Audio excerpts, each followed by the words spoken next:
বৈষম্য বিরোধী ছাত্র আন্দোলনের সময়কার একটি ভিডিও সামাজিক মাধ্যমে ছড়িয়ে পড়েছে।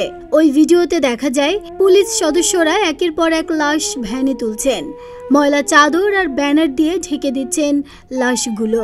1 মিনিট 14 সেকেন্ডের ওই ভিডিও দেখে শিউরে উঠছেন মানুষ।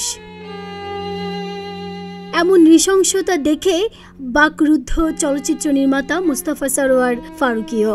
ভিডিওটি দেখে গত শনিবার নিজের ভেরিফাইড ফেসবুক প্রোফাইলে একটি পোস্ট দিয়েছেন তিনি। পোস্টে ফারুকী লিখেছেন, মেরুদণ্ড শীতল করে দেয়া যেসব ডিটেল বের হয়ে আসছে, ধীরে ধীরে তাতে স্তব্ধ হয়ে যেতে হয়।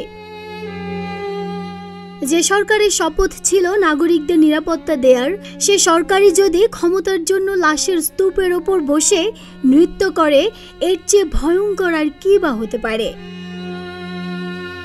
ভ্যানের ওগুলা যেন মানুষের লাশ না, একদলা মাংসপিণ্ড, যেগুলো কোথাও বিলং করে না, কারো ভাই হয় না, সন্তান হয় না, যেন তাদের অপেক্ষায় কোনো বাড়িতে কেউ বসে নেই।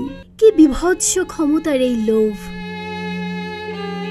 ফারুকীর সেই পোস্টের মন্তব্যের ঘরে এবং পোস্টটি শেয়ার করে নেটিজেনরা অপরাধীদের বিচার চেয়েছেন।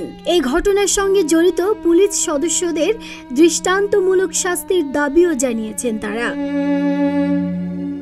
এদিকে গুলি ছোড়ার প্রসঙ্গে পুলিশ গণমাধ্যমে জানিয়েছেন, বৈষম্য বিরোধী ছাত্র আন্দোলনকারীরা তাদের থানা ঘেরাও করে রাখে। পুলিশ মাইকে আত্মসমর্পণের ঘোষণা দিলেও আন্দোলনকারীরা থানার দিকে ক্রমেই এগোতে থাকে। তখন কোনো উপায় না পেয়ে আত্মরক্ষার্থে পুলিশ গুলি ছোড়ে আন্দোলনকারীদের উপর।